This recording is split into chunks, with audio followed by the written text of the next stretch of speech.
alternativas, no sentido de amplificar as informações da minha terra, uma região muito longínqua nos confins da Amazônia brasileira. Daí, destacar esse papel de cada um de vocês, né?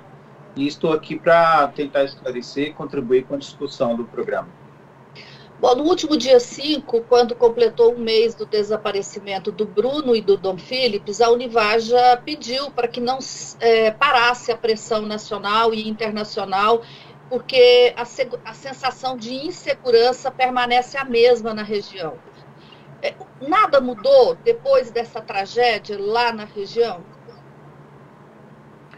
Praticamente, já retornamos ao estaca zero, né? Houve toda uma comoção, a atuação do Estado brasileiro. A gente viu grandes contingentes do Exército, da Força Nacional, aliás, da Marinha, né, da Polícia Federal, e demais órgãos de segurança do Estado do Amazonas e do Estado brasileiro, né, os federais e os estaduais. E depois das buscas terminadas, todo mundo saiu da região. Ou seja, a gente volta a estaca zero, as circunstâncias ainda tem deixado grande tensão naquela região, já que foi um crime de repercussão internacional, as pessoas ficaram muito assustadas, né? Não somente os indígenas, como também aqueles que nos apoiam, direta e indiretamente, dentre os quais os próprios servidores do governo federal, no caso da FUNAI, tem um pessoal da CESAI, né, trabalhando na região, são servidores que trabalham conosco, né? Num clima de total falta de segurança, além da perspectiva da abdicação total do Estado brasileiro naquela região, né? Então, assim, um dos motivos que causaram esse incidente triste, né, que levou à morte do meu amigo Bruno e do nosso parceiro Dom Philips, né, foi exatamente esse fato, né, sobre a ausência do Estado. Como o Estado abdicou da sua responsabilidade naquela região, isso criou-se um vácuo, né, para quadrilhas organizadas, o narcotráfico, o contrabando de recursos naturais da terra indígena, entende? Isso de uma forma consorciada e organizada, isso tem se intensificado muito nos últimos 3, 4 anos. Né? Então, esse clima permanece o mesmo, não mudou nada. Bom, esse apoio à federalização do processo, além da questão legal em si, né, que é qual justiça tem que tratar a questão indígena, por que vocês consideram importante que o processo vá para a Justiça Federal e saia da instância estadual? Primeiro que eu acho que, naturalmente, o caso, levando em consideração os protocolos existentes, né, os direitos existentes, é um crime de competência federal, né? E aí não vou entrar no mérito disso porque eu não sou da área de jurídico. E segundo, a nossa percepção é de que, estando na competência federal, há possibilidade de uma abrangência maior das investigações, né, conforme a gente espera que aconteça, né? Uma investigação num contexto de fronteira, né, é de competência dos órgãos federais. Uma investigação no contexto da aplicação de direitos humanos, né, questão indígena, é de competência federal, até onde se sabe, né? E assim, temos o exemplo claro de como esse tipo de crime, quando é cometido e vai para a justiça estadual, é o caso do Marielle Franco, no Rio de Janeiro, né? Apesar de ter uma repercussão, uma comoção internacional e nacional, é um caso que vem sendo consecutivamente boicotado, né, com interferências locais, de autoridades, etc., né? Então, levando em consideração esse mesmo caso do Rio de Janeiro, a gente não queria que isso acontecesse com o caso do Dom e do Bruno, né? É claro que as circunstâncias são outras, o contexto é outro, etc., mas era o que nós temíamos, né? E com a federalização, não sei bem se esse é o termo técnico, né, do caso, a gente espera que as garantias e as investigações sejam muito mais eficazes, contundentes. Bom, além desse processo na Justiça, né, que segue, foram criadas 2 comissões externas no Senado e também na Câmara dos Deputados. O que vocês esperam dessas comissões? Elas podem efetivamente produzir algo produtivo? Eu acredito que a ida da comissão do Senado e da Câmara é um fato importante para chamar a atenção, né, das autoridades, né? Eles são membros do parlamento brasileiro, né? Para eles verem pessoalmente a ausência total do Estado na região e daí esses conflitos, né? Resultante do aumento da violência, das invasões da terra indígena, a vulnerabilidade que se encontra os indígenas, etc. São vários fatores que foi importante eles irem lá. Agora, assim, pragmaticamente pensando, nós estamos num período eleitoral, né? Parte desses deputados tem outros compromissos, né? Que é o caso de muitos deles estão lutando pela reeleição, né? O Congresso vai entrar em recesso. Então, naturalmente, essas comissões elas vão ser diminuídas, né, de importância, né? Além de estar num momento conturbado da política. Mas o fato deles irem lá produzirem um documento que com certeza eles vão ter que produzir, isso para nós já está de bom tamanho, né? Agora, efetivar, ter alguma coisa efetiva, eu espero que, como nós pensamos e sonhamos, acho que não, né? Se fosse um outro momento, talvez. Mas não se exclui a importância da ida dos deputados e senadores para eles mesmos, pessoalmente, verem, né, a realidade e a gente, portanto, desses relatórios que serão produzidos, a gente reivindicar do Estado brasileiro ações que são necessárias. Beto, você disse da importância da imprensa, né, estar noticiando, acompanhando e não deixar de cobrir o caso. A Associação Brasileira de Jornalismo Investigativo, a ABRAGE, produziu algumas reportagens na semana passada, nesse intuito também. E uma delas informa que o Bruno já tinha feito, um mês antes da morte dele, uma lista com envolvidos lá da região e políticos também de fora da região com a pesca, com a lavagem de dinheiro, né, supostamente lavagem de dinheiro, com a pesca de pirarucu, tracajás, entre outros. Essa lista de envolvidos era de conhecimento também da Univaja? Claro, né, o Bruno trabalhava para vocês, mas assim, era uma coisa que vocês trabalhavam juntos? Olha, toda informação, todo documento que foram feitos pela Univaja, eles são do conhecimento dos órgãos competentes, né? O Bruno, como você mencionou, ele era um dos assessores da Univaja. Então, tudo que era produzido foi apresentado para as autoridades, né?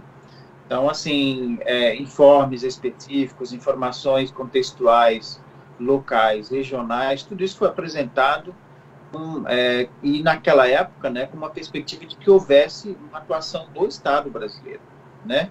Nós sabemos das limitações que se encontram os órgãos públicos atualmente, a FUNAI nem se fala, né? Foi propositalmente sucateada no decorrer dos anos, e principalmente nesses últimos 3, 4 anos, né?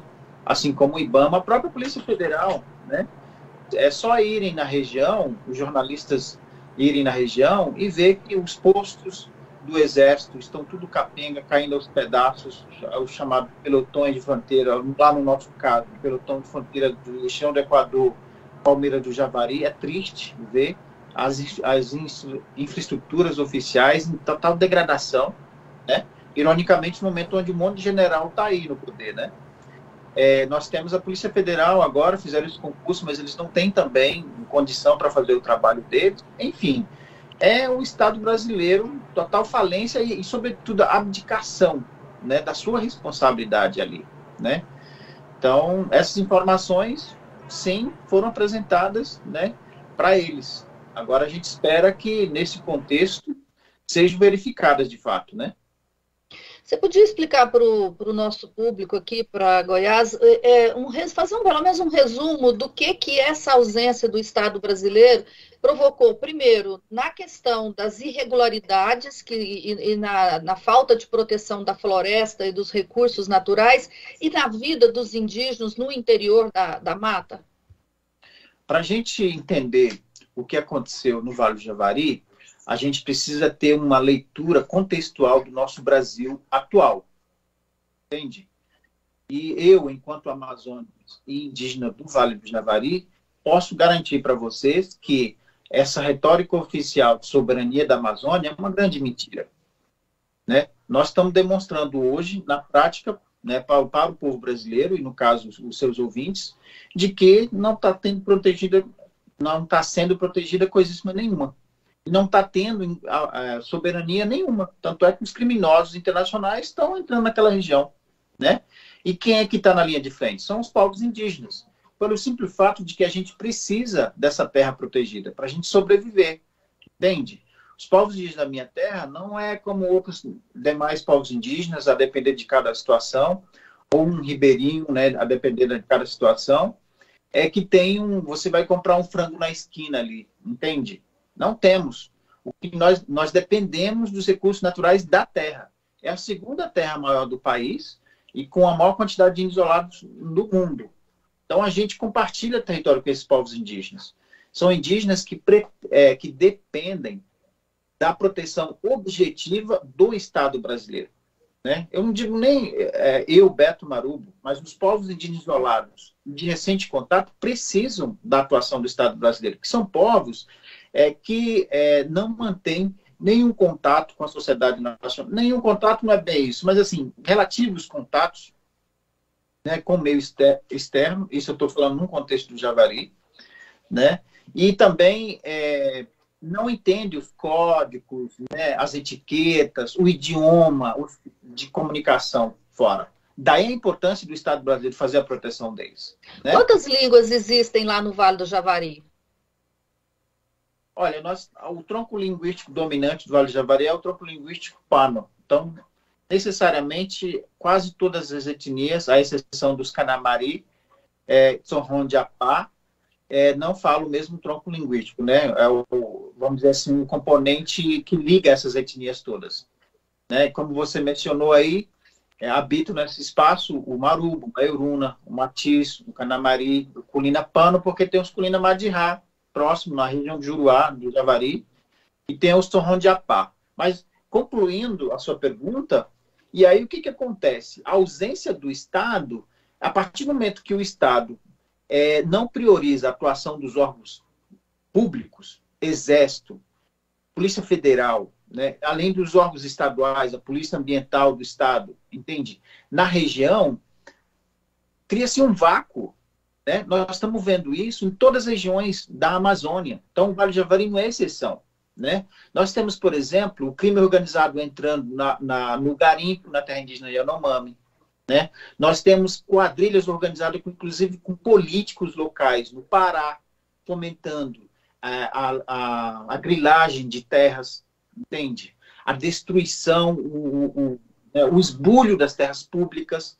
Nós estamos vendo isso, um processo semelhante no âmbito da Câmara dos Deputados, querendo mudar leis importantes de proteção ambiental, entende? E o que é isso nós estamos vendo? É a destruição dos órgãos públicos que faziam essa fiscalização, né? Aí a FUNAI, na minha região, ela é o último anteparo. Tipo a porta de entrada do Vale do Javari. Quem impedia entrar no Vale do Javari era a FUNAI. Não era Exército, não era Polícia Federal, não era IBAN, era a FUNAI. Então, se existe uma FUNAI capenga, onde um presidente da FUNAI não gosta da própria FUNAI, entende? Resultado é isso, entende? Os criminosos entrando nessa terra, saqueando os recursos naturais, né? Ao que tu indica num sistema interligado, né, com as quadrilhas organizadas nesse contexto de fronteira. Então, é mais ou menos isso. Não sei se expliquei melhor a ausência do Estado nesse sentido, né? Tá. O presidente Jair Bolsonaro acha que o modelo a ser seguido é o americano, de aculturar os índios, e ele chega a dizer que há muitos índios que gostariam disso. Assim, eu queria que você explicasse isso. O que significa para o índio, para esses índios todos que você cita, dos Yanomami, Vale do Javari, entre outros, né? Mato Grosso, onde tem muito conflito também, Pará, que você citou. O que significa para esses índios viver como os brancos? Primeiro, o presidente Bolsonaro não tem o menor entendimento mínimo, né? E nenhum resquício de conhecimento do que está acontecendo na Amazônia. O que ele fala é apenas uma bravata, entende? Convalidada por alguns poucos e ínfimo número de indígenas, entende? Então, assim, nós vamos pensar aqui no exemplo. Uma das coisas que eles querem regulamentar é o aluguel das terras indígenas, que eu não sei como é o nome, é arrendamento das terras indígenas para o agronegócio. Isso não tem funcionado nas áreas onde eles estão vendendo essa ideia. Entendeu? Porque a nossa concepção em relação à nossa terra é diferente de um produtor rural, entendeu? De um grileiro, do agronegócio propriamente dito, entende? Porque, assim, eles verem isso como uma riqueza para usufruir daquilo, gerar dinheiro de forma, né, a fomentar o mercado de commodities. A nossa concepção é de nós vivermos nessa terra onde nossos ancestrais durante séculos viveram, entende?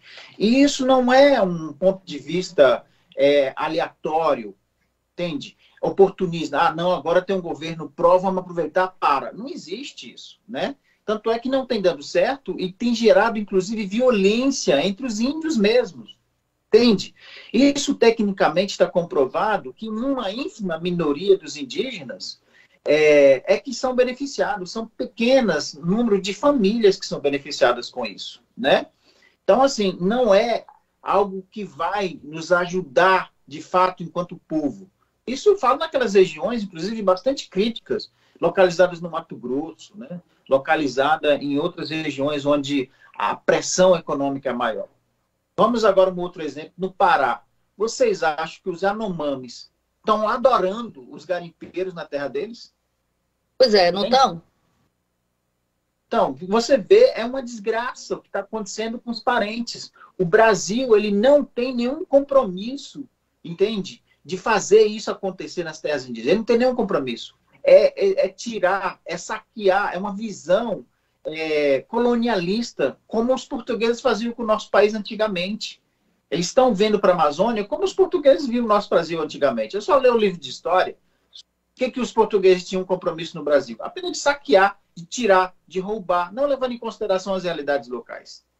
Entende? Essa mesma visão impera no Brasil em pleno século XXI, com as terras indígenas. Enquanto que as terras indígenas têm demonstrado serem fundamentais para o nosso país, e aí isso é um valor do nosso país, isso é nosso, entende? Para o enfrentamento às mudanças climáticas. O Vale do Javari, por exemplo, vamos pensar que os índios agora dão uma louca e vão criar boi no Vale do Javari. Isso vai prejudicar o fluxo das águas, dos rios voadores, por exemplo, Mato Grosso, onde a plantação, sei lá, né, hoje onde é isso, né, do agronegócio, é fundamental. Sem água não tem como, entende? Fazer essas plantações acontecerem, entendeu? Imagina um desastre se todo mundo pensasse assim, se todos os brasileiros pensassem dessa forma. Aliás, eu posso até dar um depoimento. Eu viajei aqui por Goiás, que você sai aqui em Barra do Garças, atravessa o Mato Grosso até Rondônia. A gente só vê lavoura, lavoura, lavoura, são milhares de quilômetros. E onde tem mata, é terra indígena. Você só vê mata no Mato Grosso onde tem terra indígena. E aí eu até vi uma liderança política de Mato Grosso dizer que graças aos índios, né, a água, não acabou a água ainda no Mato Grosso, por conta dessas poucas florestas que existem. Mas aí, Beto, eu queria continuar falando sobre a região. Na semana passada, um grupo de estrangeiros se identificando como colombianos entrou sem autorização na sede da FUNAI lá em Atalaia do Norte e foi à Univaja, não entrou porque lá tem grade, eles não conseguiram entrar. Isso foi uma ameaça e quais as consequências disso teve lá na região? Olha, as informações, isso é público e notório, de que pessoas estranhas. A cidade de Atalaia do Norte é uma cidade pequena, todo mundo conhece todo mundo. Essa é uma cidade do beiradão do Javari, né? Todo mundo é família de todo mundo conhece todo mundo. De forma que qualquer estranho que apareça na região, né, e levando em consideração esse clima de medo, de tensão agora, tudo é suspeito, né?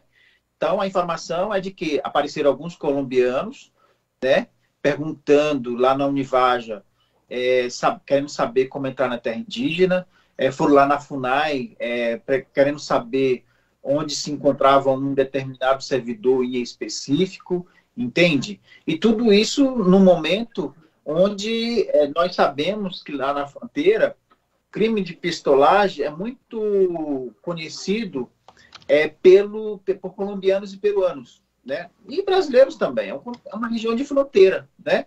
Então, isso assustou as pessoas, porque eles, além de ser muito suspeito, né?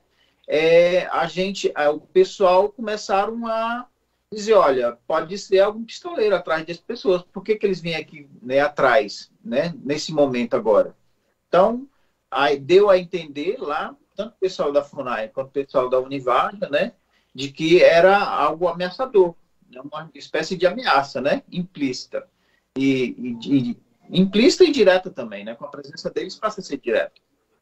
Então, assim, a FUNAI até lá do norte, como não houve nenhuma providência até agora, inclusive não há nenhuma providência sendo tomadas, né, no âmbito da FUNAI, para proteger os próprios servidores, né?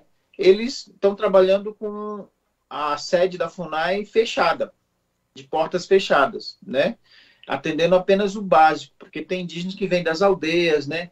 Precisam ir no INSS, precisam ter uma orientação sobre as políticas públicas que eles têm acesso. Então, a FUNAI faz esse trabalho, além da vigilância territorial e a proteção dos isolados, né?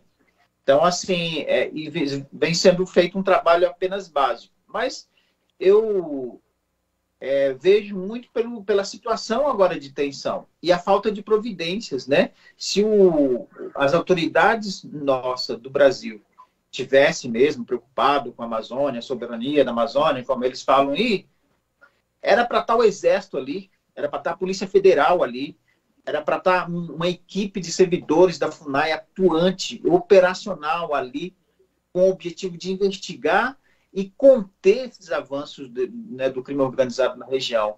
Mas, no entanto, é isso. O Exército não tem gasolina, não tem gente, não posso, a Polícia Federal também chorando nas pintangas, e por aí vai, e a coisa continua o mesmo. Não tem nenhuma diferença do que aconteceu antes da tragédia da morte do Dom e Bruno, no Vale do Javari. Depois dessa tragédia, vocês conseguiram falar com a direção nacional da FUNAI? Eles procuraram as entidades para algum tipo de conversa? Não. A FUNAI atual não tem demonstrado nenhum interesse de falar com indígena nenhum. Pelo contrário, entende? O que nós sabemos é que há diretores da FUNAI que baixaram portarias restringindo o acesso de pessoas sem autorização na FUNAI. Entende? Isso é irônico, né? Porque as informações que nós temos é que grileiros, garimpeiros, né? Tudo quanto é nefasto, né, às terras indígenas, inclusive deputados ligados à grilagem de terra no Pará, têm acesso livre à FUNAI, entende? Eles entram lá tranquilo, fazem, por exemplo, acordos para diminuir terra indígena, demitir funcionários, perseguir funcionários, entende? Restringir a fiscalização onde é necessário, e por aí vai. Beto, a gente sabe que várias lideranças indígenas, inclusive os Marubo, né, estão se protegendo em lugares incertos e não divulgados. É isso, assim, há um grupo de pessoas que teve que deixar o Vale do Javari e se proteger em lugares não conhecidos? Enquanto o Estado brasileiro não demonstrar o interesse, né, de proteger não somente a terra indígena, assim como também os indígenas, já que tudo isso foi graças à atuação da organização indígena, né, o que deixa bastante vulnerável, a gente tem tomado providências assim como das que nós podemos fazer, né? E uma delas é tirar algumas lideranças, né, da região, ir para as aldeias, atuar de outras regiões, né, até que hajam providências efetivas de garantir a proteção física, né, além de territorial dos povos indígenas no Vale do Javari e do movimento indígena também, né? Nós devemos levar em consideração que foi graças à atuação do movimento indígena, e não foi da Polícia Federal, não foi do Exército, entende? Que a coisa está sendo vista pelo mundo inteiro, né? A vulnerabilidade que se encontra no território brasileiro. Bom, o procurador jurídico da Univaja, o Eliésio Marubo, está nos Estados Unidos, chegou lá hoje. para algumas reuniões aí com entidades e organismos internacionais. O que vocês esperam dessa série de agenda lá em Washington? Olha, esse é mais uma fase de mobilização no sentido de informar a comunidade internacional sobre os retrocessos que nós estamos passando hoje no Brasil. E o Vale do Javari é o exemplo disso, né? Então, é importante chamar a atenção também do mundo para a situação que se encontra hoje na Amazônia, né? A gente já tem feito isso em outros fóruns, mas destacar, sobretudo, esse momento pontual do aumento da violência e a vulnerabilidade que se encontra os povos indígenas no Vale do Javari, né? Nesse sentido, os nossos parceiros e tudo têm proporcionado uma ajuda, e isso tem, e agora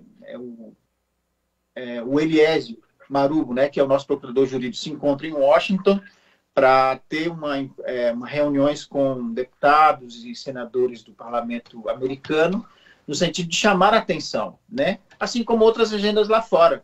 Então, por que o índio tem que ir lá fora para falar de problemas internos? Porque nossas autoridades, como eu falei aqui, já ressaltei várias vezes, não têm dado a mínima, né? E que esse pessoal que fomentam também o mercado das commodities, né? Eles que têm proporcionado a ajuda do Brasil, às vezes, que tem afetado as populações indígenas, além da questão de direitos humanos mesmo, né? Informar para o mundo o que nós estamos passando aqui, lá no Vale do Javari. Bom, vocês acham que é possível mais do que a divulgação, ou vocês esperam que seja mais isso mesmo, manter essa mobilização nacional e internacional?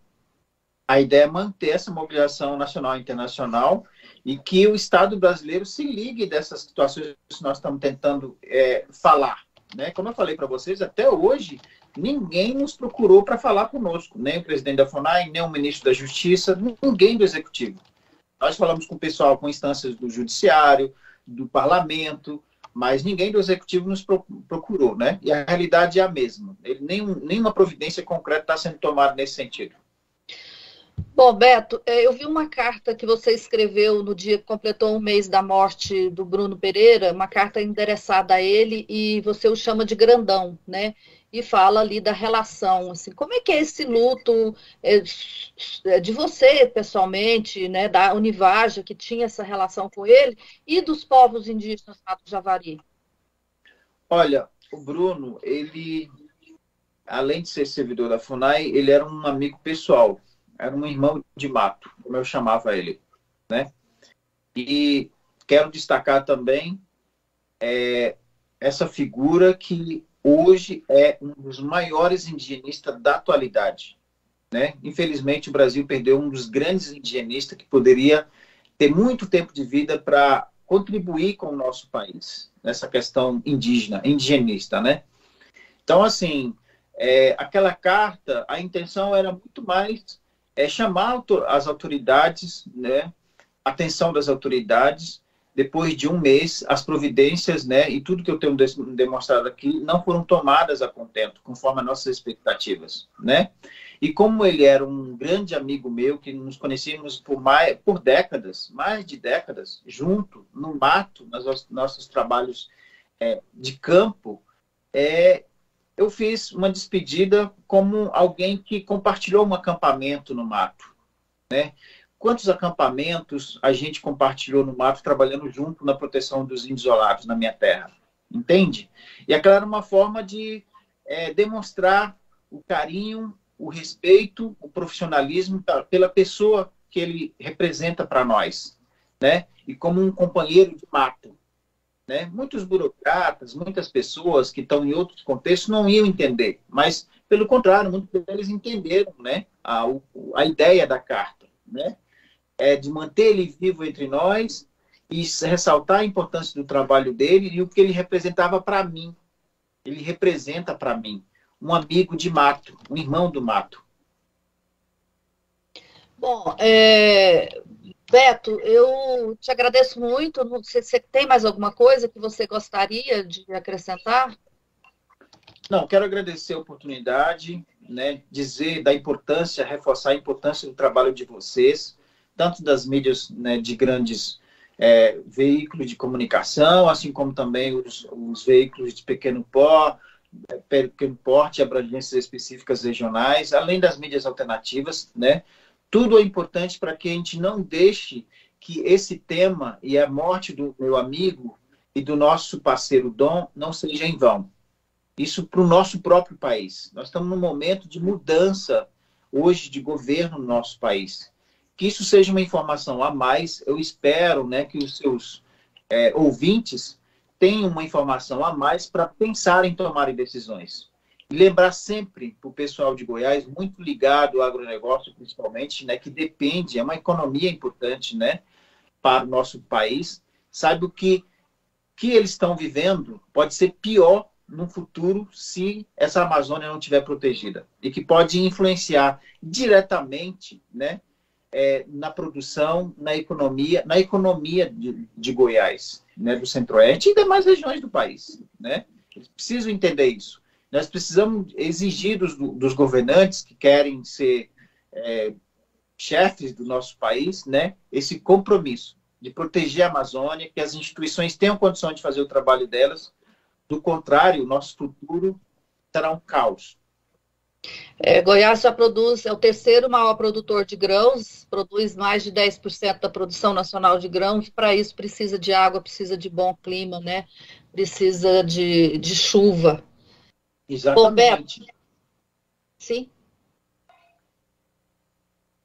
É isso, não, eu concordo plenamente, né? Mas as pessoas têm que entender que eles não moram numa ilha.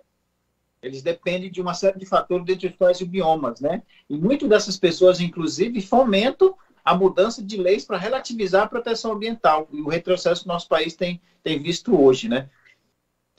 Beto, muito obrigada pela sua presença, pelo seu tempo e boa sorte aí, né, nessas articulações e também que vocês continuem seguros, né, em segurança, isso é muito importante. Grande abraço. Abraço para você e seus ouvintes. Bom, e a gente fica por aqui. E não se esqueça, o Chega Pra Cá também é podcast. Toda terça-feira à tarde tem um programa novo em seu tocador preferido. Lá você vai encontrar também os episódios anteriores. Tchau!